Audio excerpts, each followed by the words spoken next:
N'abye interview Kasuku live. Saimu yavude n'ayogera wavaayo ne wemulugunye wa Kasuku. Koga Saimu kyakubeererawo. Teyakuwagira teyakola ki. Were you disappointed with him? Not at all. Just nti eno nti ngoli generally mutwalamu. Kyakasi yali antwalamu. That's where your expectations were high. Saimu ali omutwalo otya? To me I thought nti mwe yonsonga ntono nnyo asogibeeramu. Kubanga samusaba kunjira musenyi. But I had his issues. Yaga bainamu was it kufirwa mikolo? He wasn't around and he was planning to sort you when he comes back. The problem Simon had, he didn't communicate. That's obviously when bwakola ki? Kyetumunenyako Simon buta communicating. Yes, kati nze nendowooza to me nti ahaze sina mulamwa. Anti wanya atine wafumi just yanti mia cool. Kyalo mukimala. Gochoka tewalina byakola. Bwaloka gate balina byakola. Anti ate ekivulu ekyo kiraba bangi abatajja but they communicated. Enga misa kyasobola okukwata essimu nankubira ne sente nazimpa. Ate nga nali saagala ssente. Nansema was planning senga abakomyewo obudde bwamukwata wakomawo ajja kusorting. N'ategenda okulaba oli ku internet otadde akaka. Anti okuplacinga amapesa nakyo kyali kyetaaga kumala kujja. Saiti twagala ssente buli kimu tukisortinze. Wawulira yatubanja. Naye kati naffe anti ensi kati kyegamba kyali omuntu olwananga nnyo okwebeezaawo. Ate noba n'abantu abalala. Kati wobeera naabo nga last option yo. Bani? Abo we bati.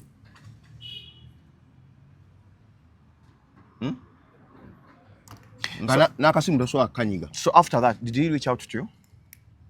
Yakubidde ku simu mwayogeddeko? He sent me a message. Kati after anti buli omangambe nti mungambi. In fact si buli omangambe. Mungambe nti tupikole ki? Tubireke. Maybe we should move on. Okay. Namukoze ki? After long okumbulirira Kasuku bwayogera bwe mwogera. Naye si kirungi ekyakola. It wasn't good. Just omuntu omukubira n'akasimu kamala. Choka n'okuplacinga amapesa yali busy. Maybe that. So bantu baffe. Abantu bangi bo balowooza mu ddagala lyaffe ery'obutonde okuva edda abantu bakozesanga nkola ya kizaala ggumba. Mu India omuti guno gukozesebwa nnyo nga enkola eya family planning. Ate era naffe ku Biva Organic bangi batya okutubuuza temirayo nakyo family planning ku Biva Organic tugukozesa. Omuntu tujja ne tumulagirira bulungi bw'asobola okugukozesa. Ate enkozesa yaagwo nnyangu oil ono ayamba nnyo okukola ng'enkola ey'ekizaala ggumba ate nga yeesigika omuntu etajja kuleetera side effect.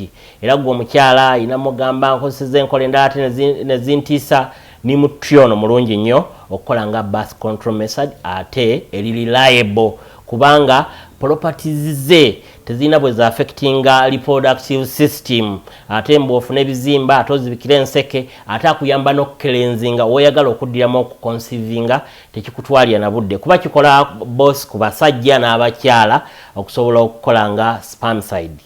Kati gwe munaffe abadde teekateeka babadde ayagala okuba n'enkola yonna munakyo therapies osobola okukozesa ebintu ebyo. Salamu alaikum. Agati nakalembe omusomi w'edduwa. Bw'oba wenyiye embeera embi yankusomere ku dduwa. Abali ebweru mirimu gigaanye papula zeesibye kino kyekyoto kwensabira omukisa kobe ng'odiriddawa wadde wenkusabira n'ofuna emikisa. Ky'oba olabanga abirira ebinyonyi ebitalina kyakulya naawe atalina mulimu jankusomere ku dduwa ofuna omukisa. Eno ennyanja kwesira buli kimu ekisira ne kiba kikujjudde nekikasuka mu nnyanja nekikunta nekigenda. Nze Agati Nakalembe kambawe ennamba yange yeeno 075237529 temuddeeyo nemwebakira ebizibu mukoye ku nnamba yange eno.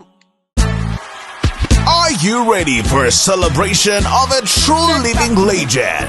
On Saturday, November 15th, we celebrate 15 years of music greatness, Mickey Y.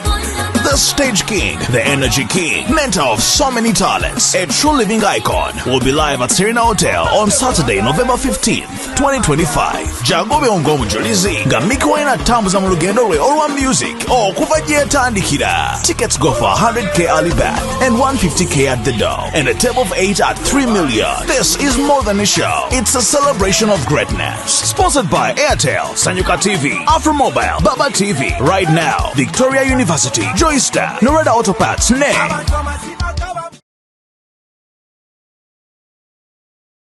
The views and opinions expressed on this channel are those of the individual contributors and do not necessarily reflect the official policy or position of Shalom 256. Any content provided by our contributors is of their own opinion and is intended for informational and entertainment purposes only. We encourage viewers to conduct their own research and consult with qualified professionals before making any decisions based on the information presented on this channel. Musa sizilia. Ana we sombusa. Msiramu si azisaze. Weye mtuzuguzo olaba. Bada nsa sombusa nga asirise. Ha? Koko agera. Yaniza abantu kusho.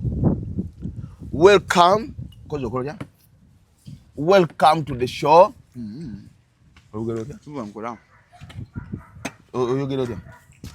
Shalom 256 nze Hadadi Kawesa nga Saturday Kale banga lemazo ngokola nange.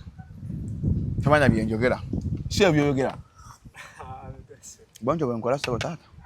nze Hadadi Kawesa ngolo mukaga. Welcome to Shalom 256 is happening. You gave into bino. Tonza utayogera Kawesa Kuba ngenda bweru. Nzokulekera chama. Nga chaza. Toswa kutachano. Ngenda bweru. Era omwaka wa mwizi okunkoma okunda mu YouTube ndoza November ono. Papula zawe de Olikulwa ku kyeyo. Sigenda ku kyombo. Ogenda kumulamu. Sigenda ku kyombo nyingi nje ngende eyo. So Uganda ne Karagwa Kenzo jayimba. Njagala genda ko bweru Mustafa mpola. So kwata ebintu ebyo. Ebweru atenze ngenda. Wali ogenzewa. Jebi ojuka Mustafa atugamba mbu agenda Canada. Mustafa yerabira. Nangamba Canada egende Canada. Shagamba gwa munana. Yasoka bana gwa kuna nagamba ngatwa ngenda Canada omanyi papula zange bazi ko Mustafa obwo bufere bwo nedda sebo. Ebali bloka amataka tali mufere banaye. Atenze siri bloka amataka. Akwato manyi Mustafa tobyawula. waita meka na atugoba ba YouTube agina kwa YouTube channel King Sam subiza machine. Kandi yemu kulwecho. Dia YouTube teriwo. Ate kati mumadu katugwandwa dolo. Buli wenkerewa. Mumufunamu. Mumufunamu. Chumbose woma. Gajigabieko. Manyi oli musiru. Anya kwaje simu empya yati ya kuchuvuru. Eno misachi yagiguze. Ngakubagiza kivuru. Sikunkubagiza kyali kifadde kyaba kyekivuru. Amma olesenga byenkugambye. Amanyi munnango na amanyira. Anya kutungire soti. Ate yangamba za kumulanga. Aji kazibwe kapo amulaba. Namulaba. Ngagala ku soti yo. Namulaba. Namulaba. Kazibwe kapo alina omanya.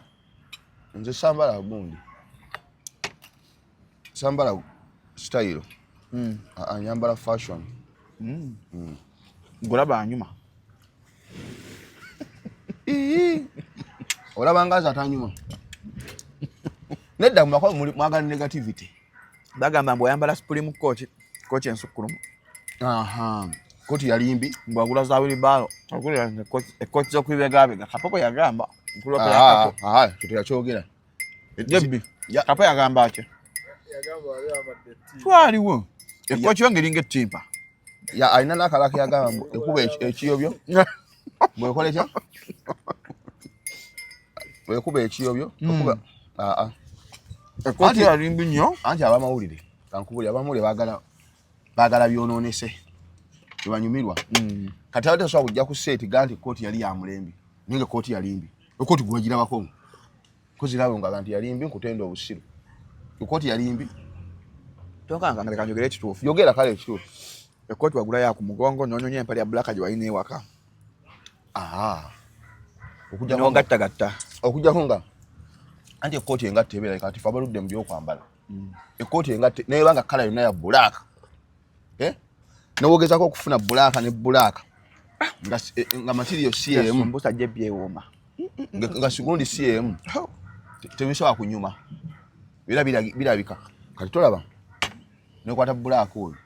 N'oli n'obegattira enjawulo ebaawo nti eno black siwa kuki. Sumbusa kansoke ntereke nsoke nnyo kati akwa tujja kanga. Oyagala kulya kusumbusa? Nange nazzi. Jembe terya kusumbusa. Ndagala ozirye okute. Zibeeraawo. Nzibaze. Ziri sumbusa 5. Mulidde breakfast? Kati beka agenda ogule sumbusa abawe chai munye. Welcome to Shalom 256 is happening with Gamba. Kaswe Tigambo it is happening. Munya ole ku Shalom 256. Don't forget to subscribe. Gwatana tegwa subscribing abambi akadeka seko benga ofuna notification each and every time that we upload. Inze Shalom Hadad Kawesi awona kwa lero gwali mukulaba yakanda bogusose era mbane Mustafa Muliro wa mukaaga nga twogera ku nsonga ezikoza amawulire mu week yonna mu nsi gy'obeera gy'owangala emitunda gy'osinziira yonna mpola mpola. Njagala soka awonako lwaleero okwebaza mwenna abapostinze mutabani wange Jaden nga aweze emyaka 2 gyo gyadaize emyaka 2 gyo nga 31st October obaka wadde bungi obw'amaanyi abantu batuta abantu bampostima abantu bapoze Jaden abantu mwagadde okwagala family ya Shalom. Thank you so much. I hope omwana oyo anakola jasanga lave omagembu taatawo yakola emikwano. Katitegere mwebale nnyo mwenna abantu babadde bangi. I cannot mention everyone abampostinze abampezo obaka n'abampadde ku sseni nga baga Jaden muwe ekintu ekyokulya. So thank you so much mwenna October babies omugwe mwagaja tuli mu November bebazala mu November nange ndi November baby banza nnaku z'omwezi nga 5 yo bache kyali kyakunobya birthday ogiwe hype omahi kyana gwe nkubala nnyo kiyinza okuba nga ekyali kyakunobya birthday no efune hype ate kyakkoledde last year nanoba nedda bunaku omuntu oyongeramu obudyusi bunaku omuntu oyongeramu buki obudyusi omuntu otulaawo ku kimu n'okola friends of Mustafa nakali kadyusi twabanga abantu bajja. So mwenna abaagaliza Jaden Kingdom Jaden Amal birthday mwebale nnyo ddala so akumenya buli kinno naye mwenna thank you so much. Then bebazala nze banzala nga 5 November ndi wa yedi si lwakusatu lero lumu babanza ndi wa lwakusatu nga lwakusatu birthday yange kename ngenda kweza emyaka 25 nga nina omulimu ogw'ebbeeyi nina omukyala nina amaka.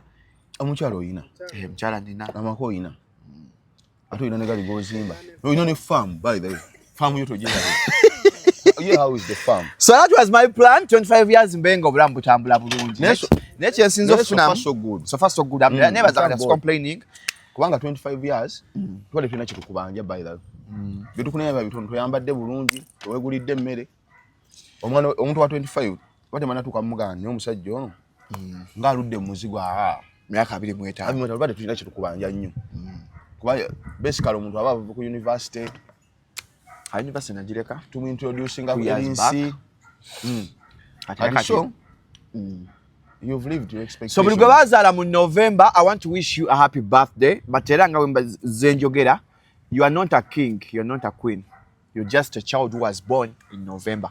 Sagala wewerere vansimbwamu in November king no you're not a king you're not a queen dear. Tato ya kulimba naye njagala okwagaliza muganda wange owente bamuyita Maya.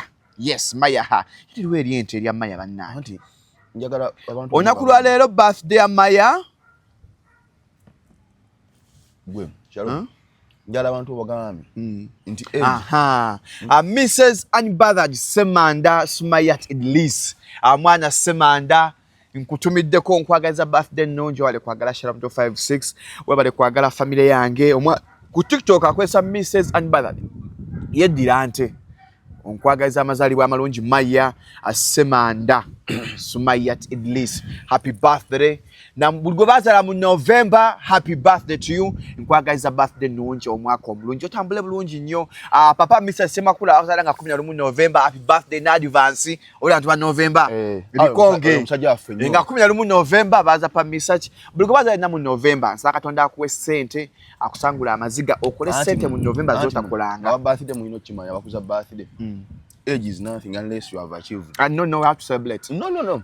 Bameka bajwezeza. Bameka bajwezeza myaka jengenda okweza ku lwokusatu. Anti Shalom okula nga toyina mulamu tekikola. No, kobelemu have to celebrate your birthday. No. I don't agree with there. Mustafa, I have to celebrate each and every day. NSC bayita mumpite. Nga ne kovulira gaweri yise. Ekovulira tali mugumba. Yeah, gaweri yise. Kati when wobango yagala ku celebrating a birthday. Soko tulemu have I achieved in these years? And the fact that you're still alive, you people can babulire. I remember when I was at campus, mama ange yambuzanga like how it's campus almost second year nga bitabuse. Them got the good thing I'm still alive. Anti to wewaniranga mu kintu kyotayina mukono. Mustafa, would you celebrate your birthday if you had passed on? Ochiraba. So no kero bukezi ngo oli mulamu. Mustafa, webaze Katonda, celebrate your birthday. But inetagisa kola party. Yetagisa. Age is nothing. You achieve in life. Muno Katonda abutuwa. Tuweko chetuwa. Ne producer Feloni Sekate. Producer akasukule bamuzala mu November. Happy birthday Loni in advance. Mana November. Wala joy. Olo nyanya walaji. Kama mwenge. Oyi wamu wa shisha. Washisha. So Loni Sekate, happy birthday in advance bro. Mpola. Bia bya tuwadde mpola baganda bange mwenna. Nze ndi wa November nga 5 olwokusatu olujja ndo jiranga kijja kuluma niba kuzaala ddi wale kaga tebanzaala benyagenzo bade kulika akafanyi ke kawanda kuva doli wamba akafanya yako jeddu akalabye Mustafa nga alinemba zitya man ogwali mwaka 90 what that is 2005 wali musinya 6 4 Hembo yenga mukuzi. 25 ngoli 2005 ngoli musinya 4. Kale nga fituna mu primary. Olaba Katonda akuwa. Mukinda keya. Anti chegambe kati ya chova abantu baganje oli muto. Yesu akwenja ulojo inamu. Oinamu that sense of humor. Emyaka gikusumbwamu. Niwate Katonda nakuyamba ate Katonda. But that's not an excuse. Mimi mchikwesa nyonga mwagala okunzika kanya wansi. Shalom, gemazi muri muto. 25. It's not an excuse. Anti oli muto. Nti gwenja ulojo ina. Nti oinamu that sense of humor. N'abantu abakulu batakola ki? Yebatalina abenkaaga. One you can't enkaaga. Nagwe njukidde wano golina okuyitaawo. Kyotayina kyatola kyako. So Mustafa, akafanya akafulumye twakalabye. Yegwe. Yenze. Afanye nga modern music. Ono webirevu. Yerusa. Modern music esa ezigo kyagaana. Munendo waliwo ndoza ne motoka egana langi. Yate bizige tebitera. Tebitera kubola. Munange nabadde kizibunga kizigo kibola. Nabadde ndaba bannange nabadde ndaba clip y'abasezi. Munange n'abasezi tebagala ye Yerusa. Yeah. Seriously. Abasezi tebagala mulambo gwe Yerusiza. Nebagulya. Nti tegukola bulungi teguvaayo bulungi kibanga kyenyaje kiduze. Omuntu bwofanga we Yerusa. Abasezi tebagala kulya. Bantu balivudde ku bleaching. Wallahi na nja kulaga kiripo ko. Teza buli atagala mulya ye Yeruse. Era we excuse joina. Tebagala ye Yerusa. Buli atagala kumulya we Yeruse. Munange n'abasozi tebabagala. Taga muntu Yerusa. Kati nasoka nempulira. Kasukoyo yakyogera nti baba banyogoga. Nesoka ni banya abanyogoga. Nti abe Yerusa abakazi. Kasuku yakyogerawo. Ujja mubuuza. Kasukula na muntu Yerusa. Mukyala wa Kasuku mweru kati ngachi. Na what testimony? Neti ali testimony. Ngachijjawa. Anti mpuliriza. Mukyala wa Kasuku mweru. Ayinza okuba yasoma ebitabo. Ayinza okuba yakola ki? Yasoma ebitabo. Omuntu gwe mayagala abakazi abeeru ntambi. That one yagulu. Kati ate buzi wami bwennamulako bwennamusaasirako nti abakwana kiro. Kakizibu okuwawula Yerusiza n'omweru naye nga yayagala beeru. Ate kasa kibanga kyeru ye ntambi kyafa. Mulaba ku kisambi kyeru ye kyasinga okwagala ekitegeeza ne okisiga langi ajja kiba kimukolera kakati no neewunyiza nti n'omusezi tayagala beeru ako kapyamba jisikamanyi nabadde mbalaba okwo ku ssimu ng'oli atestifyinga ng'alira ddala abantu naye ng'agamba nti owasirimu bamulya owa kansa bamulya naye omweru oyo abasumbwamu tavaayo bulungi mu sosipaani tavaayo bulungi mu sosipaani banya kulika ekivulu weebaza abantu abajja ku kivulu atugamba kukulika kivulu nakyaggwa congratulations bagenda batya webale kuyita mu kivulu kiringa obulaba wetwasiibanga tumanyi ku muziki batugana okwekulisa ekisiibo baga nti mwebale kusiiba Mustafa weebale tutegeka ekivulu ekivulu wakiraba kimu nga kirimu you involved yourself in each and everywhere abantu bajja naye bannaye twanyingira abantu kasooke kwebaza abantu abajja abayimbi abakuyimbira abayimbi tuwebaza Kaga honorable to be Musilo East honorable tulina kyomugambako saha tulina kyomugambako misaki ate Shalom goli extraordinary era akukwatako abaata badde Mustafa ya la anti kakati embeera weeri naffe tetujja kukola ki tetujja kulwanira betutafunamu omunna akubeererawo nawe gwekola ki obeererawo kakati mutumye ekyayi tetugenda kweguya nnyo bantu kuba abantu tubayina abantu bayidde kyaggulo akaveera kasumbusa akabulaka kalamba aliyo kalabyeko nono egyo myaka gya mmere akaveera kabulaka era oyo omwana oyo abwe bate bw'atalya mmere ate kikuvunaanyizibwako omutwala mu ddwaliro bamukebi kuba gy'emyaka gyakulya akaveera kabulaka n'obubiri babulya gy'emyaka gya mmere Shalom don't get surprised yaho gy'emyaka gya mmere era oyo bw'atalya wabaawo ekizibu balwale anti balimu n'ebiragalalagala nebayisa mu nnyindo kati egyo emyaka gyaki gyakulya watali omukeeza mu ddwaliro nogamba nti jjabbi yalemeddwe emmere nogamba nti balemeddwe emmere olina bakeeza mudwe kubanga egyo emyaka obadde okyebaza abantu baffe abantu yes abantu bebale kujja bannaye buli yasapootinga buli mu ngeri yonna abaalanga abayimbi abayimbi ate bakola nnyo Mark the Urban Young Mulo Best Vibes Lady Bantony Eddie Kigere alina ekivula ne mu December nga lumu kubanga lumu feta la Bonita yes nga lumu Eddie Kigere abantu bajja omisa kitayajja naye byonna n'abikola abo boxing abusoma ku box bannange nammwe abatasobodde abalaba interview zisa 2 mu Uganda ziri 2 eze Uganda ala interview bobanga toli walagenda katikati ekivu kya Chaga kya leero Chaga nga mu November ate bakati ekirero lunaku lwa All Souls Day abantu bafa batuva ku maaso abafa leo nakulamiro yakubasabira omuntu yakuva mu maaso omukama abenga amusaasira yakuva ku maaso tebavaamu bavaako buvi nagafu ne guli kyo kyawasomanga ki kyomaze okwebaza ntandika okukola nkyabeebaza weebaza otandika okukola bannaye nogenda emityana ati nze mbadde nkyebaza misaki nkyebaza walukagga nkyebaza gwe nkyebaza saha nkyebaza abayimbi bayimba nno ssebo naye nalaba mutabani we yatuba omuziki mutabani wange obuwa Mustafa oyo mwana yayimba Mustafa yeganye omwana wo mwana si wange nange nno simumanyi munna nange namulabira naye yayimba bulungi baile mwana janamukola ku full up yali ayimba samulaba nga ali ku stage nali busy naye banga nti yayimba bulungi ndaba clips ze so banange tubebaza mwenna abajja basobola Katonda abaddizeewo amen that's what we can say amen so kyekyo nga tumaliriza tukatute mawulire ga leero Mustafa New Vision walera agambye NRM front 348 flag bearers NUP 216 and FDC 159 positions zonna yaba MP balese over 900 2000 MP race over 900 label MPs abaka Rwenda bazenga bewagudde bavudde mbibiina bazze nga independent bonna mpola omanyi ekiraga ekyo ndi politics wa byanfuna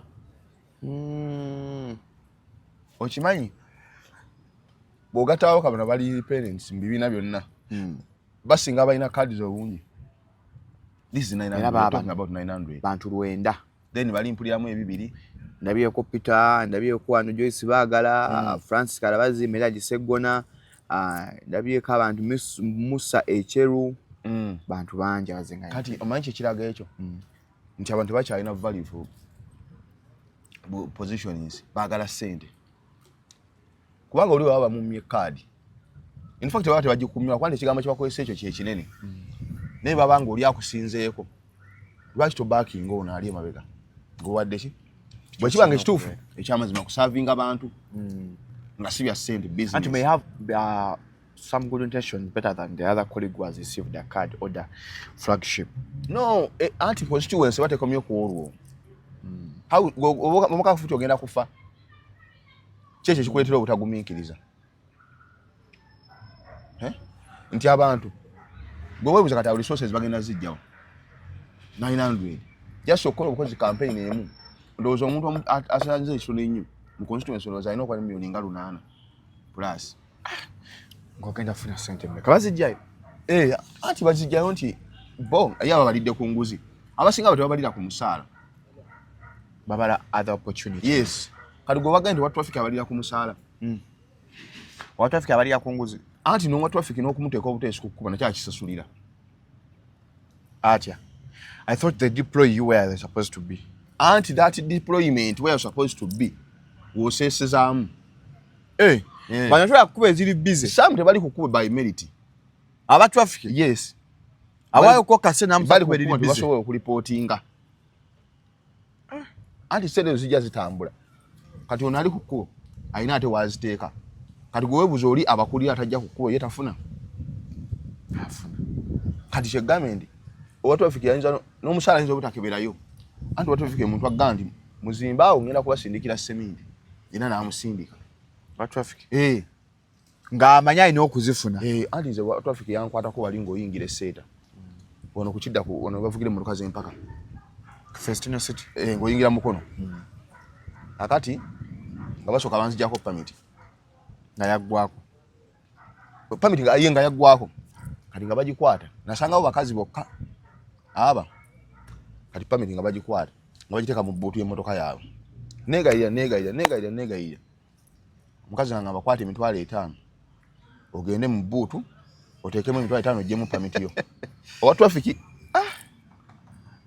Shalom nasanga muli sente. Lwaki wazibbamu? Nga bandaba bali bakulengera wali. Twagala tigenda otekeyo nga bo bali eri we bati. Nyaka igozi aye kusigala ko. Etenda kati wa traffic so mu ekipuli. Bulungi nnyo. Ozingo kyafande mjebale.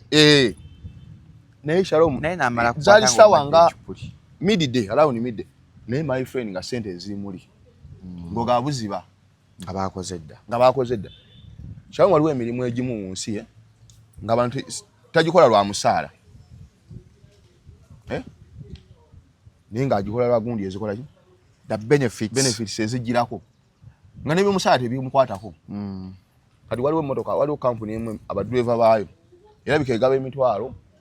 Asinga ndowooza driver waayo ndowooza asinga afuna emitwalo 7. Naye waliwo n'abamala omwezi nga tebalina nayo ssente. Ng'amafuta gabbyeko obubbi. Gamala okukavalinga bino byonna.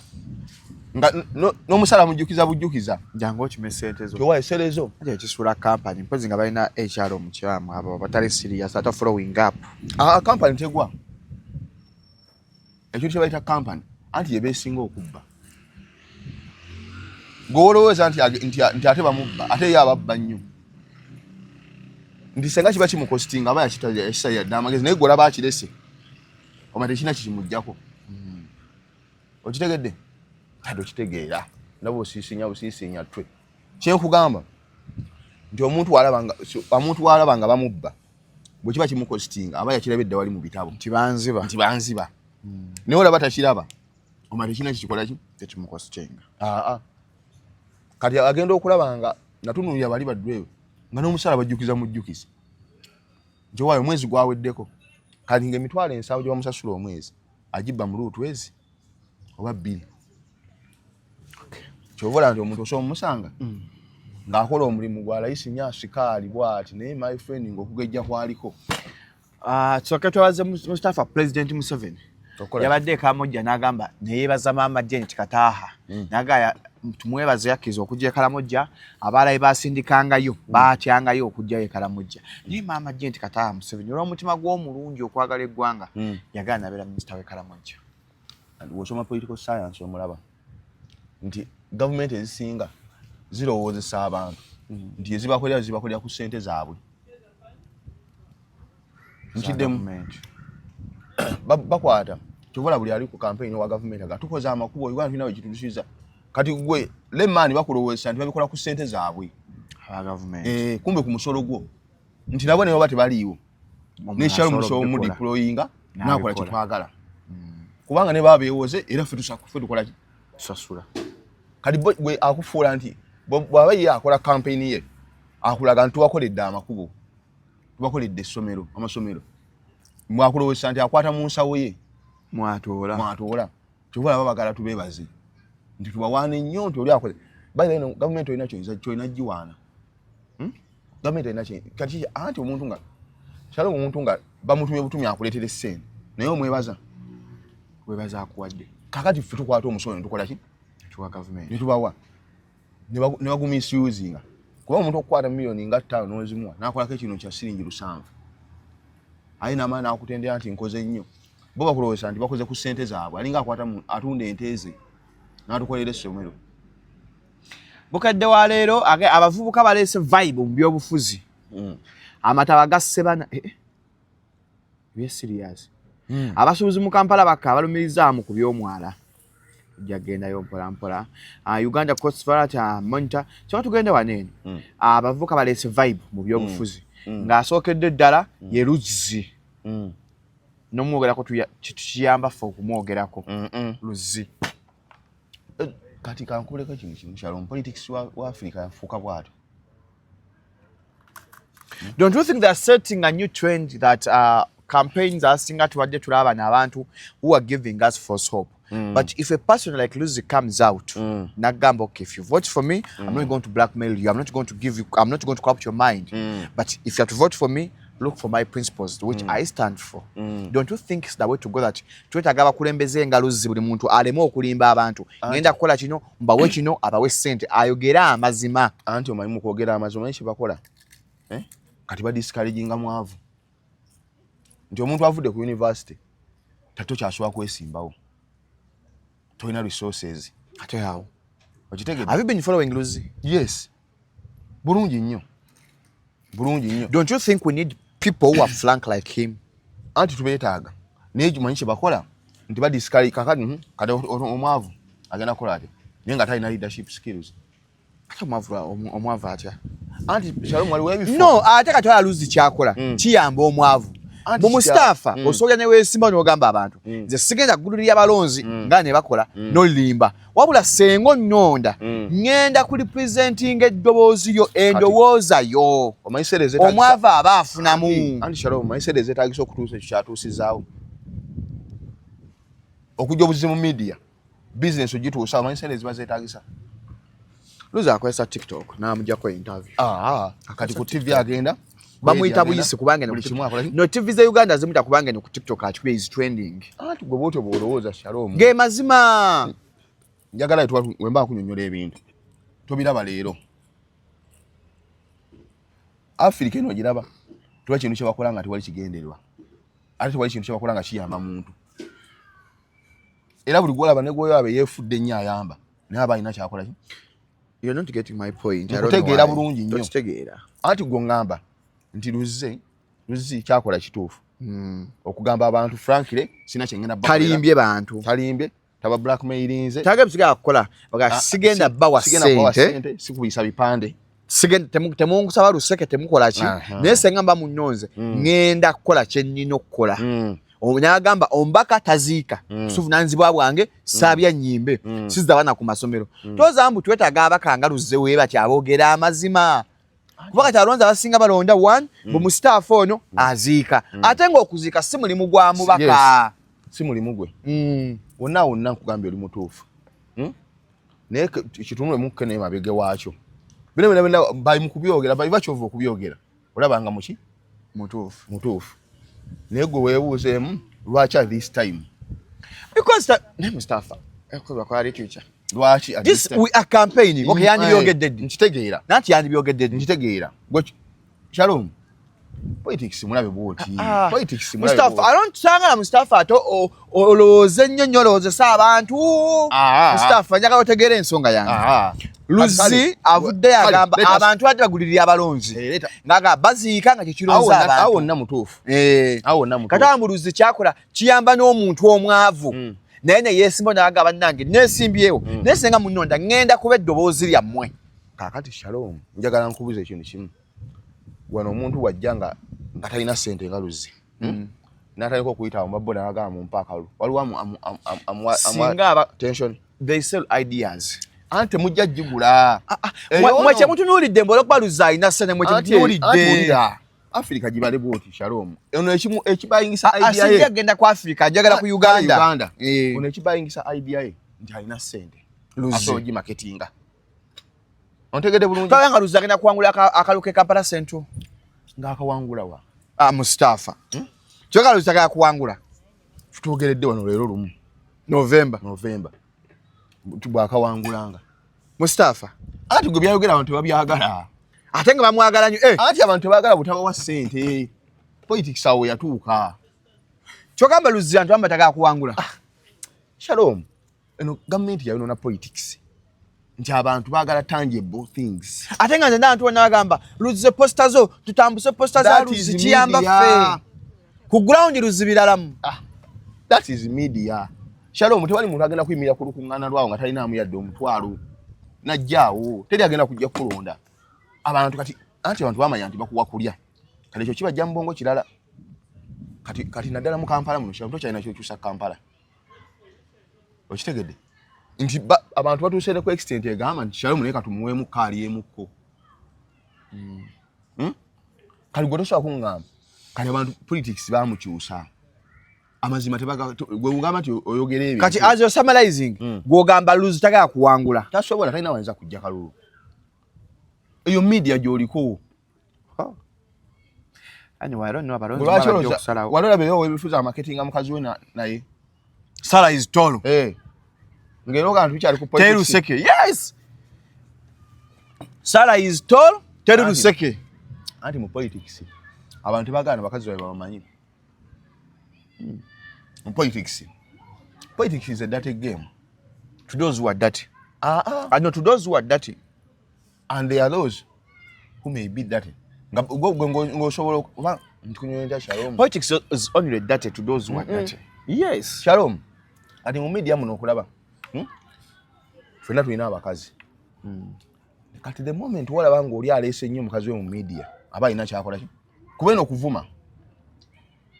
Eno okuvoola n'ekimu bibiri ndi mukazi wange. Gwelowooza kiki ekiri awo? Ate mmanyi. Anti kati byegamba nti bibale nnyo nabyo. N'oli ate alina wajja okwesimba. Sarah. Sarah is tall. Era Luzi lwaga Sarah is tall naye abala. Bozo okulonda okuddako. Lwati bamala dde okuwandiisa. Anti kigamba nti omuntu aba alina kyakola ki? Marketinga mukyala we. Sarah is tall. Wagambye ayagala kalulu. Kakati anti onagenda twadde theory endala. Anti onagenda kumusimba eri ewalala. Onamu marketinga. Sarah is tall. Amutunda mu bantu. Gwebuze mu campaign muno. Teri omuntu ngali mu byabufuzi. Teetaaga nnyo balabe be. Ate beegatte ku famire ye. Kale nze mu mpala nenzikiriza. Mukyala wange. Nimwe exonerating eki? Mukyala wange. Kati goloza ki ekimupikisa omukyalo ono? Ngate ne kenyini yatugambye nti omuntu olina akalulu katya? Kamu.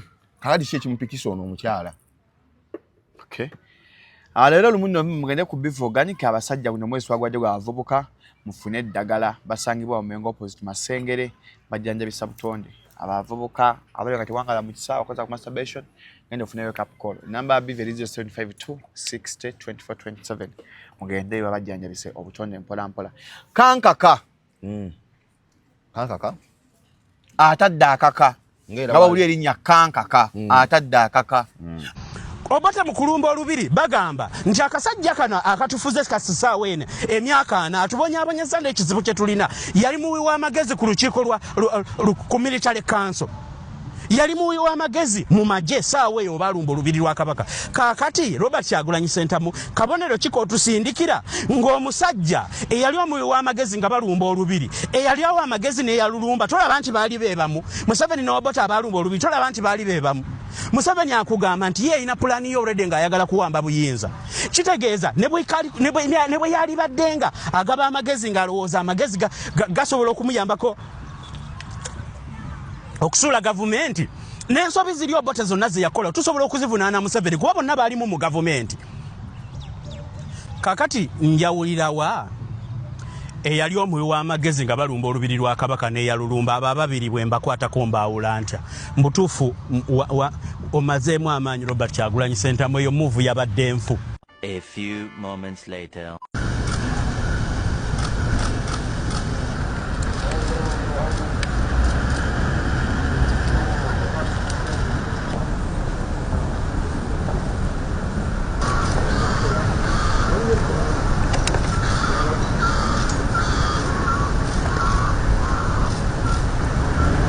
Agamba Bob Wine toyinza vayo n'ogenda ku malaalo g'akawenke ne Milton Obote omusajja yakuba obwakabaka bwaffe n'abujjawo. Okanka kwoyo kiki yali akoledde Obuganda olaba yalemu okuwanika erinnya lye ng'akyalina emirundi lwetwamuta Kanka kawaamaanyi sebo anti gwe Bote bw'olowooza Shalom kanka kawaamaanyi mpuliriza anti mpuliriza kyegamba anti mpuliriza nange ndeeta opinion yange kale gwe byo mbikiriza. Okay. Wakati wayagala kunfuga bunyo. Buki? Si wayagala okunfuga. Kiki nkugamba nti kyobola nze nkugamba nnyo Shalom nze ndi Muganda by coincidence. Not by choice. You had no choice, just found yourself there. Nkoli Muganda. Kubanga nsinze nagamba mama wange beekwana. Ni taatawo. Saaliyo. So sikina mukono. Kati mulimu ebintu Abaganda bye bakola ne weewuunya namulabye ne bajjongera naye ali ku nsonga y'emu nti twagala politics ono w'empalana ey'enkomeredde kubanga singa bandi badde Abaganda bawalana nnyo singa tebakyanyega eno gavumenti ku bye bakoze. Singa Abaganda bawalana nnyo singa gavumenti eno baagikyawa bakyaginyega naginyega ku bye bakoze simanyi abasajja tebabiraba abo bakankaka akati tukutte oli agenze ku ntaana omulamu ku ntaana omuntu omufura kyalina kyayinza kukola ate ono politics twetaga bantu Uganda yonna gikola ki kyovola abantu bagenda kumaliriza nga Buganda bajja isolatinze kati olowooza bali balowoozezza ki region Bobi gyabadde bo basobola okuba nga bakipasiivinze mu ngeri nti Abaganda bali bokka naffe tuli ki fekka kubanga olaba onazo okulambula obulambuzi entana kibayombezza. Naye nabye mutani Obote akena naye avuddeyo n'awa submission ye. Naga mama wange Muganda. Yes, Emiri ya Kalulu. Anti kati bano kye bakola bati bakuba Bobi Wine indirect.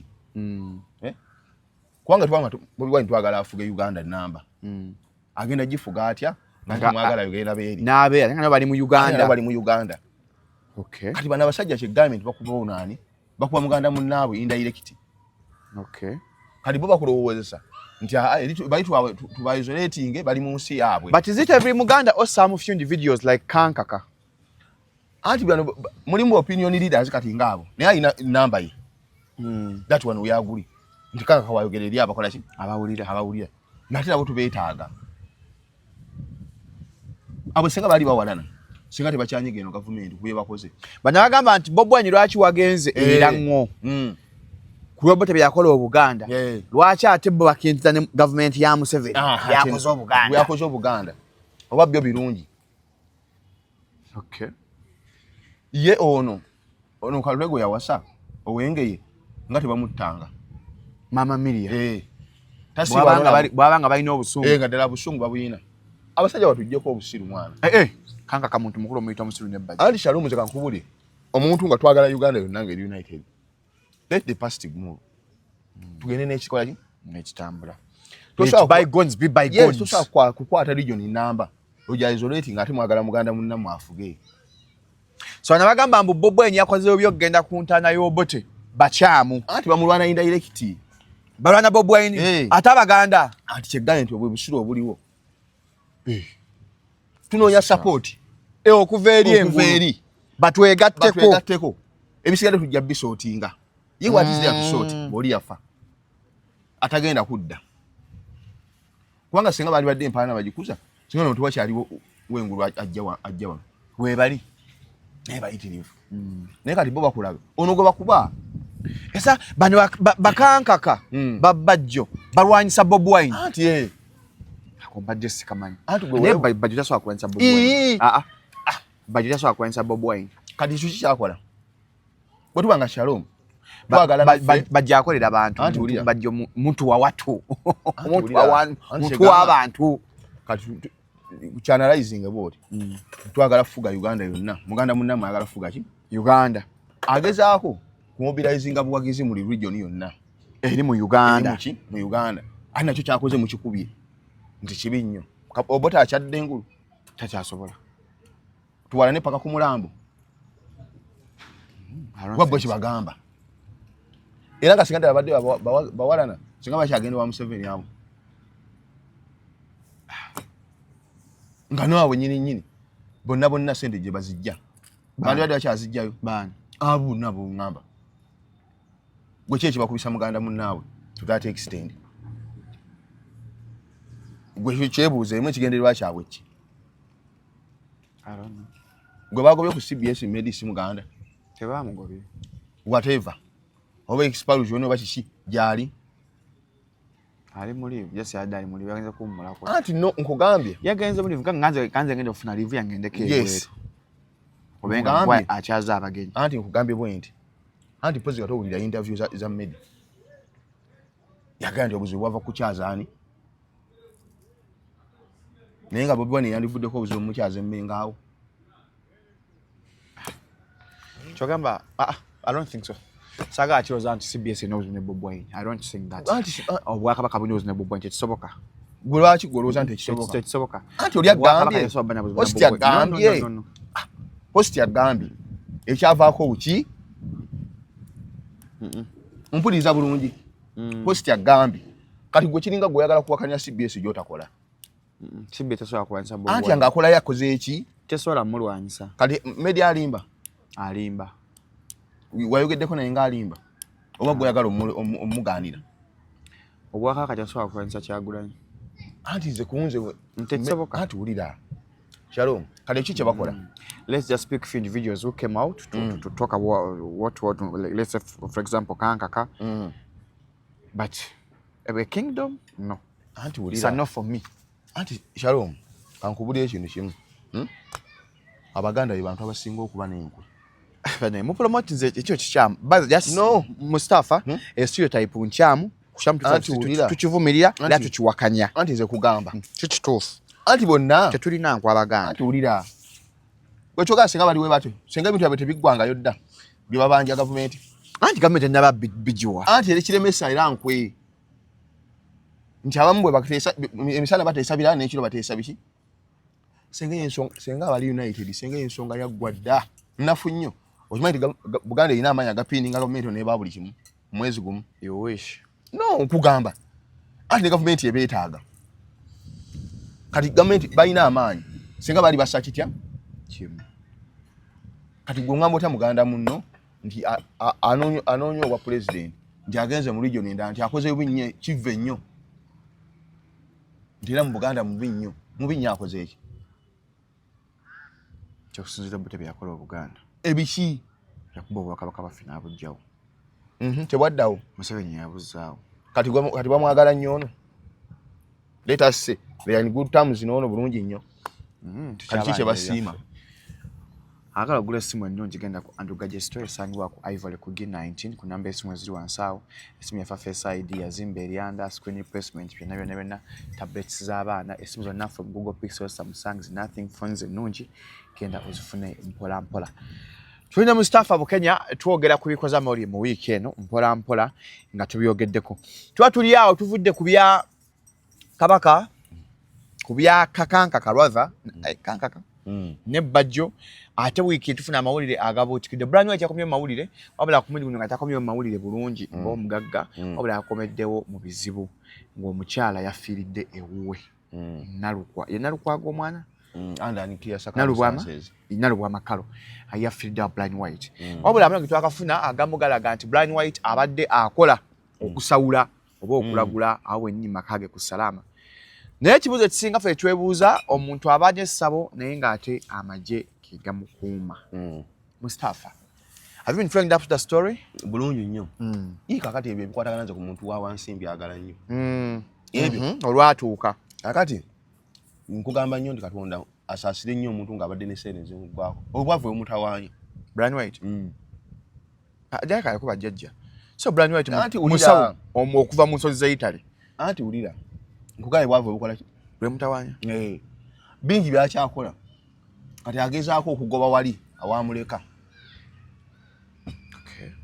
so eryo kisabo ekyo bakiyitawo batya kubanga buli kimu ekiri babuda waali nene bula abadde mugezigezi Bikira Maria waali waliwo Lord Krishna kitegeeza Buddha nempukuza abalumbe ettanda embeera gy'alimu ajja gwakuba teke mojjidde mwakubira era bw'ojjanga oli wakusabira bya Bible agamba Maria wooli gw'oli waawali bw'ojjanga lubaale yakutawaanya kwegamba yagezaako okutega wonna ontegeera Uncle Bula abadde agattaano ne wali kati ebiseera byayita yagambye mwago simasabo kinabiro mwafumbi mwana binabiro bazimba bya ssubi anti agezaako okunnyonnyola bambi akakase ninga naffe bakakasa tulaba ekyo si ssabo oba lyekuŋŋaaniro ly'okusaba kuba buli ssabo okujja kuba siraamu besaalabyewo naye ndaba wali Krishna wano Ismail wano Mpuku wano Masigiri wano ki poliisi erina ekikyamu gitaata poliisi leeta asashumu nti ssabo oba amaka ga muntu just maka ki ekigateesako abasirikale abasatu ate ab'amagye ate okimanyi nti ab'amagye era banne Katonda eno gavumenti zino niwe nti bakola nze nembyewunya ab'amagye ate basinze ono gwe basaba wooda ab'amagye ono omunaku omuzibu anti aliko empewo ono ate kyalina yadde ekikumi nanti aliko empewo abasirikale bagamba afande badde njagala kufulumako nanti aliko empewo anti katuzirabe era buno poliisi bambi yayidde tumusaasira efaani byafumye twabirabye Uncle Brian White yayidde tumusaasira ate otawaana kusaasira anti yayidde ate bali baziise onugusaasira totawaana kweyogezogeza kyalina seeza agenda kukuwa yogera kituufu takyalina seeza akugaza akola ki Mustafa you ought to be empathetic ate gwe ngambe gwe olina ebiwundu bali baziise era ng'okyanyumiza ebyo tulina osaasira Brian White yafunye ebizibu yayidde era tumwagaliza quick healing ate oli bali abaziise nabo tubasaasira abafiiriddwa naye tusaasira naali mu bulumi bate temanyi oba anaawona noguba biki byoyogera njagala okule bali baziika ono ali mu ddwaliro nanti kati bo bali baziise ekyawe kyawedde naye ono ayinza obutabona naye tumusaasire Katonda amusuuse Brian White asuuka akola ekira atwala omulala owai era atwala omulala Shalom kambule temulowalinga ng'obulamu bw'abantu no we did not lower but we are saying no wengeri gy'oŋŋamba nti oli ali mu ddwaliro eyayidde ekibatu tumusaasire yayidde kibatu naawe Mustafa kugamba tumusabire nnyo okusinga bali asuuke ate bali abafiiriddwa nanti nawe tubasaasira naye kati bo omwana yafudde kati yenno bwe buzibu bwa Uganda nti alina influence tasobya kati nawe kennyini tetugambye nti Brian White tasobya kati ky'osabira no kyeŋŋamba tusabira Brian White yasuuke wabaddeyo ng'ajja yayidde twamulabye ensi yonna amulabye yayidde kati kyeggamba kati ate bano abaziise nabo tubasaasira naye tumanyi taata naye baali bamukolako dde emikolo naye bamuwunyisa banga baŋŋambe abadde ajjajja bisa petroli nga mumunya mboota naye gwe sente omwana oyo yayitanga abantu n'abagamba gwe jjawaawo sente zoyagala biveeko ebyo I don't want to go there. I want to stay at the substance. Anti subject matter. Kyenkulaga Mustafa, I want us to stay at the subject matter. Tuveeyo. Anti n'abalala balina okuyiga. Yazina kyaggwa. Anti mpuliriza. Kyengamba nti abantu balina okuyiga. Nti ensi bwetyo. Ensi kalunda soogikyusa mu ddakiika egi. Ng'abadde ayita abantu bawa ssente. Ate kati obayita wasaddaase muntu. Toga kusaddaaka. Tukagambya susula ebyo bajja kusiba. kati tugambe tutya Mustafa bimenye webyo tugambe tutya tanya saddaka ku muntu yakoze eki accident happened berabira amasanyaze gagenda saa mukaga ez'omutuntu kando lumu katani nkubulira ekyaliwo saa mukaga munnange amasanyaze mugagenda kanyaga ismayu idisma lgbtdl bwe gagenda saa mukaga enzikiza nekwata enzikiza bwekwata baali balese gasi mu nyumba ng'ayisa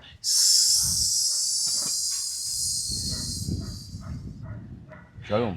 Nkunnyonnyola ekyaliwo. I'm not only stupid but you're also mad. Nze bye binnyonnyola nze. Tompita ate musiru. Wamma nkunnyonnyola omwogezi wa police kye yagamba. Owekitiibwa Patrick Onyango yagamba kiki ekunnyonnyola. Zaali saa mukaaga. Ng'amasannyalaze ga UEDLGBTL gagenze. Bwe gaagenda enzikiza neekwata mu luumu. Mu luumu eyo nga beerabiddeyo gaasi. Nga musimulule. Kati omwana no mukujja omugenzi kalo ajja akutte kando saa mukaaga ez'okumaki ez'omutuntu emisana nenga kalo talaba kati kalo wabanga talaba akutte kando ate kati kalo ono yeerabira mbu ate mukono omulala mwalimu Petulo kale akutte Petulo kansoka nkubuza ekibuzo kimu soko opposing kalo yali akola mu nchi wa Brian White yali business partner mu business ki je bali bakola etya je bali bakola business partner anti bye nkugamba ngezako kunyonnyola nawe onjoga nange nkusiigira ekifaananyi nkubuulire nkulaga ekyalo kya police kye yagamba kati kankubuulireko ekintu kimu omwogezi wa police wa Uganda mirundi emeka gy'oli mwenze ng'atuuka ku ssiini bamuwa info abagendayo forensics ogitegedde bulungi nanti Mustafa I want to assess this question nyembuulira gas is left open tebamugadde ati midide saa mukaaga ku Monday omwana ono ajja mu luumu akutte kando akwata kando yeerabidde mbu aya ne Petulo omukono guno kazi Petulo yali waaki kati awakaawo Petulo akolawo ki bwe bafumbisa yali wakujjanjaba kati byonna kati ate omwana yeerabira mbu akutte kando ne Petulo eyo ne gasi musumulule akoleeza kando eyake kuba ali talaba gy'alaga omuliro gukwata kakati mu story eyo yonna nga bw'oginaleetinze Brian White yagiirawa mu kutaasa oba yaliwo wali kwa byonna byonna onaleetinze story enjiwulidde agiirawa Brian White awa wagiira oba yali mu luumu oba ajja kutaasa njagala nawo omwogezi wa poliisi mbuuliraawokko ku Patrick Onyango awo Brian White omuliro gumusanga kubanga story yonna gye munaleetinga eraga nti omuwala mufumbira alimu atya omu yadde ekisiikirize kyate kiriimu era akayumba nakalabi si nyumba y'amaanyi ne gasi wagira gasi tabaluka mu bbanga gasi anti abaluka naye kati ate wali wawala tebalina we yabalukira kubanga eyo sirindo ogiraba my friend nga yakyankalanyi esobola okubukalo negende nagiraba kaawe entindaawo eya gasi yatta abantu basatu anti enyumba eruumu yabadde egireka bulere yabadde egireka buki era befumbira lyabwe lyabwe etali mulayiti badde bafumbira mu mpuku mu mbeera eyo yonna yonna tubuuze Brian White yaliridda waawo wabwe ajoyiningiramu okutuuka okujja mu kutaasa wabwe n'embeera y'omufumbiro mutulaze nti ye taliimu nawe kenyo oli musajja mukulu badde wano ng'obyogera siwuddewo omenye ku Brian White mu ffumbiro me I was doing a reported speech actually government reported speech nga toli ku siini kala teffe tutegeera bunnyonnyola nti oyinza okubaga nti okutta abagwagwa bunnyonnyola nkubuuza Brian White awaliridda wawajjiramu awo njagala womuyingiriza nnyonnyolaayokko nga Brian White ayingiramu awo nayo kinnyonnyolemuko nkubaddeyo eddakiika Brian White wayingiriramu yajja ataasa yali mu mufumbiro wawajjiramu awo anti kigenda okukweta nti bino byonna bimunaleetinga bagenda bitaaninga down kubanga mugamba nti noono yayidde ate mu story gye munaleetinga omuliro tetugamba yayidde efaanyi byafulumira anti wulira obukongovule bwayidde anti kugamba anti kati omunoonyi wa ssente asobola okukola buli kimu kati byonna byonyumya simanyi byekimisa lipooti yaki Brian White aliridda waawo wawayingirira mujalo tugambe nti yajja okutaasa muliro ne gumukwata nti wamufumbi ate nga byonna byoyogedde ogaye nti mufumbiro teyaliimu omwana yalimu atya leka kusisinya twe njagala nnyonnyola nga mbuuze nga ne wadde obinnyonnyola ongaye nti mufumbira omwana yalimu atya sirinda ne simanyi akutte kando simanyi omusinda ne ebyo natu bitegedde Petro yali wakujjanja abalwadde Kakati taata agamba yagenda ku nabo mukebera munene saago bakebera mukodimo nga yakebera bamukera namubika Petro naye nakuba endiru naddukayo bamukuba n'olugalo taata ennankani bamukuba olugalo ng'amujjanja wala amujanjaba enema era yokali bamukuba enema kakati nze njagala nnyo omuntu yenna ajja ayogera ennyo nze ambulire Brian White wayingirira mu wajjira awo kubanga byonna bye mwogera mufumbiro awo wonna simulabawo mu kutaasa siwali mugamba nti yabadde omu ku baataasa kati ye omuliro gumusanga wa banange mwewala abasaaba abafere kiyinza n'okuba nga byonna baleeta bireete ebisi eyo nanga story baleeta ndeeto gituuza awaka ate omwana yajja anti tulageeko ku kifumbiro yadde omukka banemba balaba omukka tulageeko ku mukka kubanga embeera eyo teyinza kutuuka omuntu kubanga omwana omuliro tegujjaamu lulimi ne first yajja kavidio yakalaba anti gamba kavidio yakalaba anti omuliro tegujjaamu lulimi okusinza ku gundi postmortem gye baakola basawo baga nti omuliro tebakola balusanga kakati olulimi lwalagawa gaasi yalusikamu anti genti story gyonnyonnyola abagwagwa abasembayo kubanga mwana testifying nti yatunula ku mwana we yakimuggwako nga n'olulimi terukola ki. My another question is what I'm asking. Era kyembuuza omwogezi wa poliisi. Omwana ono video twaziraba asinga mwazirabako. Tesobola ateeka kuba nga tezikirizibwa ku YouTube. Omwana yajja paka wano naye face teyajja. Omuliro guno gwava wansi n'amwangwira face ne bagitaasa. Awo nna ebibuuzo bingi naye answer zikyali ki ntono. Kubanga gwokunga nti omuliro gwokyezza omuntu okutuuka okumugyamu olulimi. Yeddu oluvaamu lulazeewa n'oluba lutulageko olulimi. Kubanga nze nkootinga maama w'omwana sikootinga poliisi. Maama w'omwana yagala nti omwana amutunako ng'olulimi terukola ki teruliimu kati ddone lulagawa. Bane mwewala abasaabafere mugende wajja tina kalembe busaabala ku stage esembe takizikyukira akusomera edduwa tagaya kukozesa petulo tagaya kwokya ali ebwe empapula ziganye emirimu business bakunamba esimu eri awo yajja tina kalembe omusomi w'edduwa yogerako naye olumegenda mbasaba agenda kwokereyo mpola 29 Novemba lugamba lwa mukaaga Friends of Shalom Vurumula weziri mpola mpapa zigafuluma emeza milioni 1 ne milioni 2 mera mitwalo 2 tula ku meza ngoli wo mtu yaga tula ku meza mitwalo 2 then abala kinomu emitwalo 10 pada ne mitwalo 10 muje akalo booking ogula table kwa ku 0705271973 tunya Mustafa abokera twana ebirwa mukaaga Mustafa pota jibati yoka video yako musajja avawo nagamba Lord Mayor lumutu jafuna enkuba lunaku lumu tulabe ekibuga eke tunafuna ekire kyenkuba ekiweze saawa ekibuga kyonna kigenda kubbira kino awo nawo mulaba sente bali kudeme ndaka akasaawe ka hamu ako kagenda kubbira ako kemulaba kajja kufuuka swimming pool aka akasaawe ako kemulaba ako kajja kujjula amazzi bwe kati enkuba neetonya paaka empya paaka enkadde ka hamu stadium bonna bijja kujjula amazzi olabe nga swimming pool bweti emmotoka zonna zibbire agamazi newere enkuba essaawa enamba kijja kuba kyabulabe sajja abadde nga mulogo abantu bafiiriddwa ebintu byabwe naye ekisinga okuneewuunyisa enkuba eyo yatonnya mu Kampala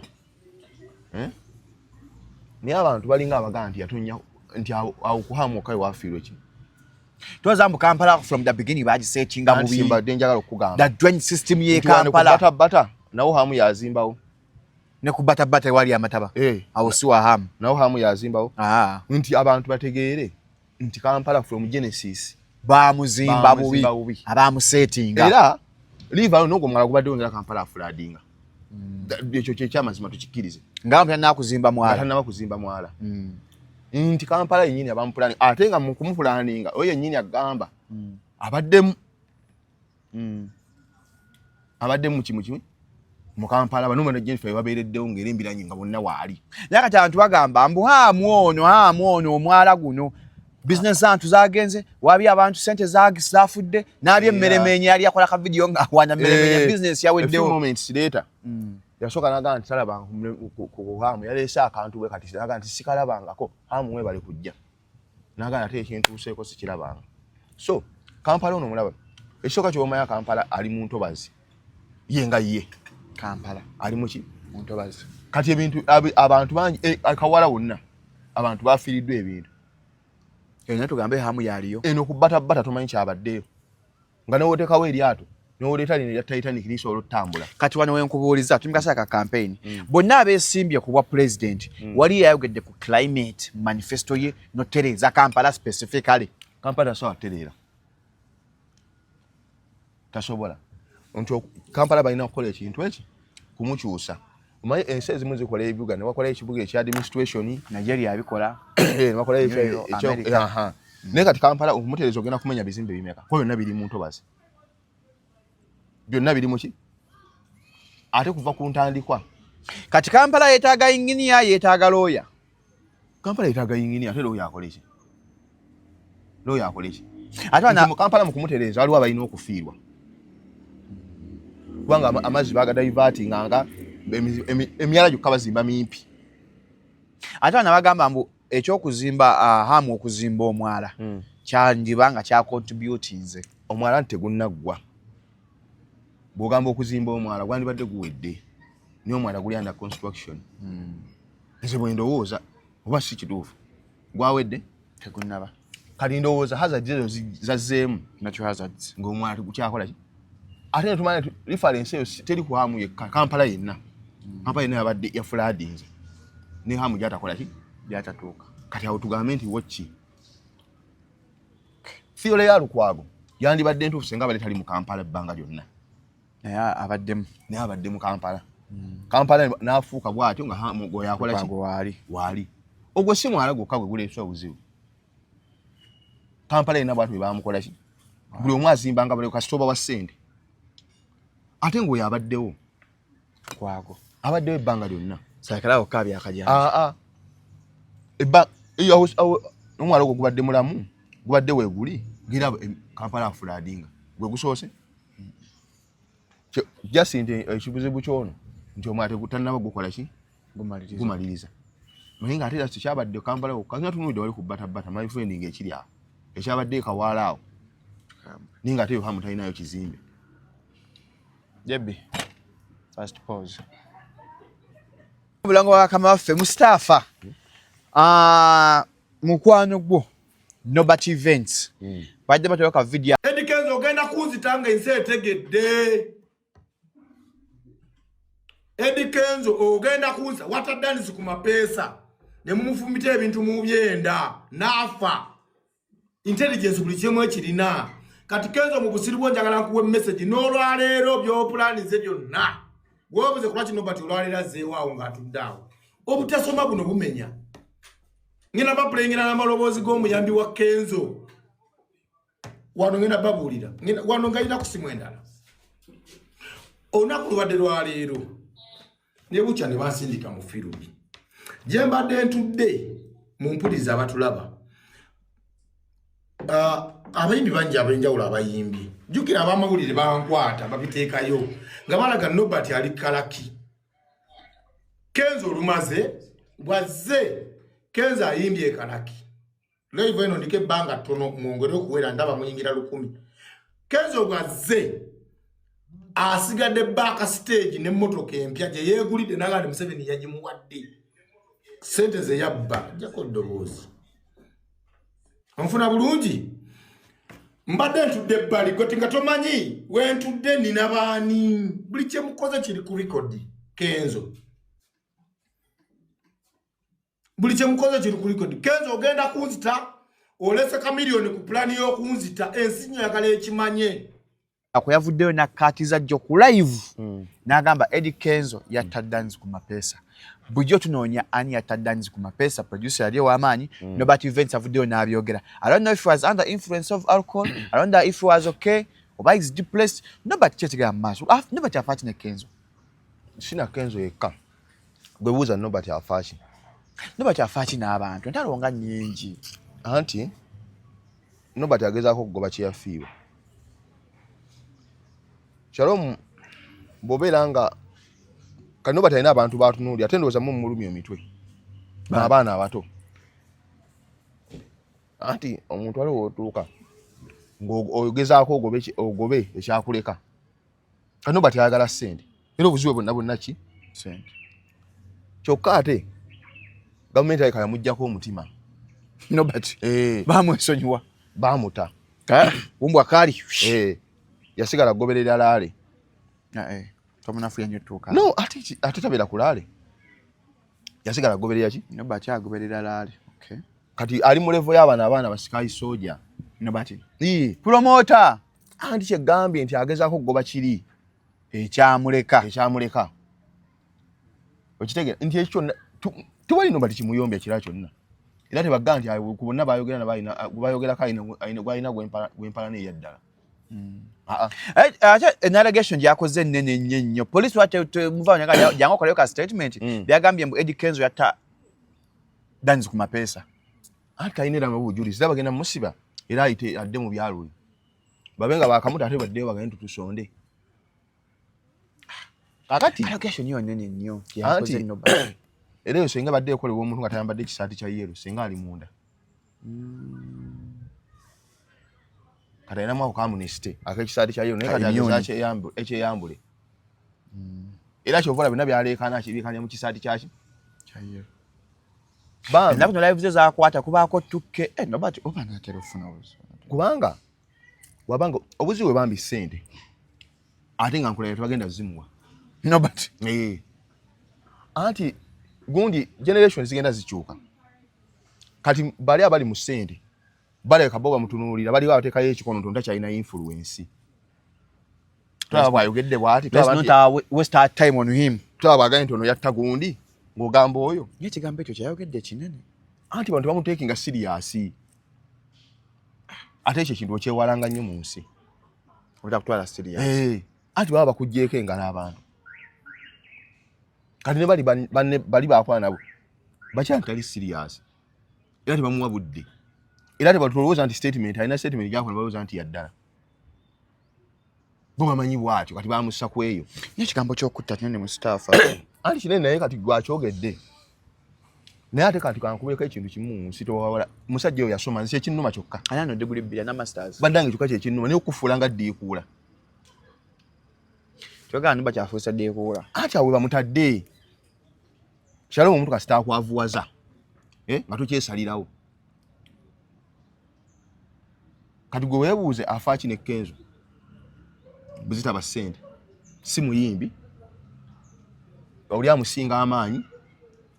Kati muno batasatula Kenzo wakola ki? Oli wabya alina n'ebyokwerinda. Olaba Kenzo obudde naga nti nkuwadde emyaka 5 nga mukazi wo temukyali naye obuwaaliwa. Muganto tosimulalu. Olaba ku mukazi wa Nobody. Gyali ayogera naye wemba naye. Ku simu. Yantu otegedde nti akola ki? Alana abaana 3 abalungi. Kati anti yagambye nti Kenzo nkuwadde otuddamu okulonda okujja. Omukazi olugenda kuba naki? Naye. Awo nanga afaaki. Kubanga Kenzo okwera n'omukazi n'obutabeera naye tekina ki? Nobody talina waafiirwa. Naye baamuteeka ku eyo. Waliwo no gwe bayita Oluganda balina kye bagamba omuntu nga bana ababika abatamivu ababika abajja mu lumbe n'ayogera ebigambo. Gundi Shalom yayagala gundi yayagala gundi. Awo bamanyi basasula. Wala jinga wa 10 n'alyoka afukumuka ebigambo n'obuulira. N'amwatulira.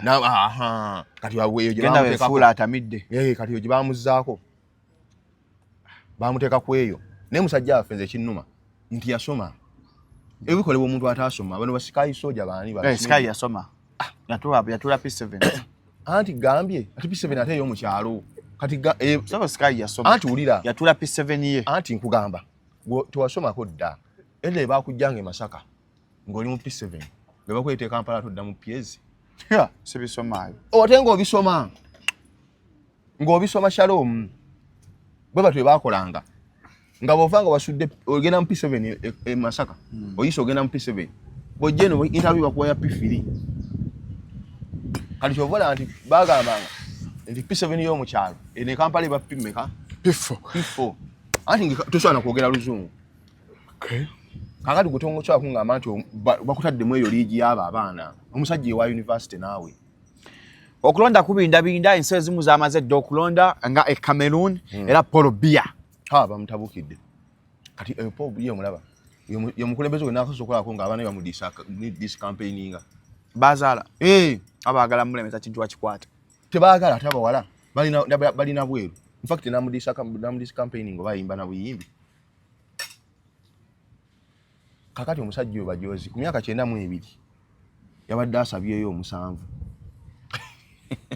Agafya kuchenda atuka mwenda. Naye nga n'okutambula bakwatako muki nga Mugabe we yali. Na Afrika babaaki. Bwe batyo.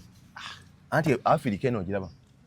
Buli kintu ekituuka ku muntu ye abalabanga kiri wala oli yabadde musiru. Okitegedde? Kyovolaba. Omuvubuka ababa nayo gana tuyiga ki mukiri e Cameroon. Anti buli kimu kisoboka. Kitya era kisoboka. Anti mu luzungu tetusoma ko ku rise and rise. Tusoma rise and fall. Kati ko kasito kategeera mu nsi obo genda gisobola. Mpozi nga goina theory nti rise and rise. Tuvudde Cameroon bitabuse e Tanzania. Omukyala Salim Suhu yawangudde 97.6 nga yakukumbya akalulu. Tundu 97. Anti in fact ne kati tebamanyi wali watuufu. Buli omu agamba nti yavuddemu. Kyoli emu teyafulumye. Naye nga tewali amanyi waki. Kati abadde omanyi gwe muntu gwe yasikira yali dictator. Magufuli. He was a dictator. Yes. Rich people loved him. Yes. Anti mu mbeera etya nti yalowoozesa yakwatanga abantu n'abakola ebintu bye balabako. N'abanyigira mu mpola. Omanyi wa dictator bwanjawulo. Wali ate n'agaana okukola bimulabako n'amasomero n'agabamma. Wali dictator. Wali ate akuwa amasomero naye n'ate n'akugaana okutambula. Naye dictator. Kati Magufuli bw'ate bwe yakolanga ng'asobola okuba wa malwaliro n'akola n'abanyigira no mirimu n'abanyigira ku musolo n'abanyigira ku beesimbawo. Okitegeera? Naye ng'eri amasomero gatambula, train zitambula. Kati nga yembeera ye gyakoze eki? N'abyo omuyimbi Diamond Platinum yaliko najjawo byonna bya postinga n'abidiratinga ebwagira government. Anti ensi bweto kati ate ne wano Uganda ojja kukira. Munnange ensi baginyigiriza ennyo. Abantu batuuka nga gwolabanga atalina musango naye nga ate bo baagala olumwe nabo. Okitegedde kyenkunyonyola? Nti batuuka nga baagala osympathizinge nabo.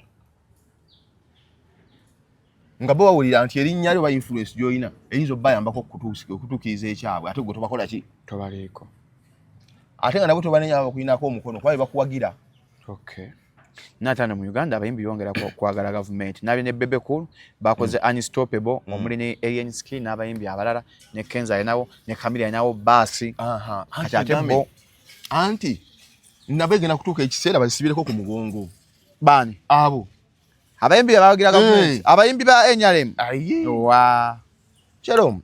Twembuwe budde. Sishiwa. Anti ulira gwe ensi girabe bwoti. Kati abasajja abatanzania bangu nnyo. As for a bill to tugende. Abatanzania bangu nnyo.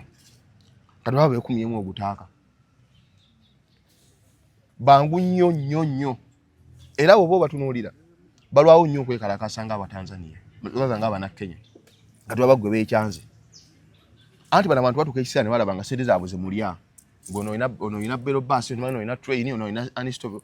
Ate nga bote balina sukaali. Ate nga bafiringa so bana abayimbi ba NRM abakola za Unstoppable smabi ki abaguze zi bus bali ekamanye ngakoza no baba kunganyiza abantu.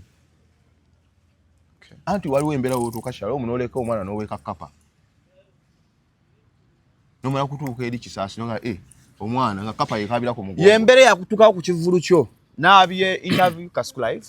Saimo yavude nayogera wavayo ne wemulunye wa Kasku koga Saimo kyakubeererawo teyakuwagira teyakola ki. Were you disappointed with him? Not at all. Just inti eno ntingoli gye nali mutwalamu kyakasi yali antwalamu. That's where ndoza your expectations were high. Simon ali omutwalo otya? To me I thought nti mwe nsonga ntono nnyo asobola gibeeramu kubanga saamusaba kunjira musenyi. But I had his issues. Was it kufiirwa mikolo? He wasn't around and he was planning to sort you when he comes back. The problem Simon had, he didn't communicate. That's obviously wona bwakola ki kyetumunenyako Simon buta communicating. Yes, kati nze ndowooza to me nti aze sina mulamwa anti wanyati ne wafumi just yanti miracle kyalo mukimala gwotoka tewalina byakola boloka gate balina byakola anti ate ekivulo ekyo kiraba bangi abatajja but they communicated. Enga misa kiyasobola okukwata essimu nankubira ne sente nazimpa ate nga nali saagala ssente. Nansema was planning senga abaakomyewo obudde bwamukwata waakomawo ajja kusorting n'ate egenda okulaba oli ku internet otadde akaka anti okuplacinga amapesa nakyo kyali kyetaaga kumala kujja. Saiti twagala ssente buli kimu tukisortinze wawulira atubanja naye kati naffe anti ensi kati kyegamba kyali omuntu olwananga nnyo okwebeezaawo ate noba n'abantu abalala kati wobeera n'abo nga last option yo bani abo we bati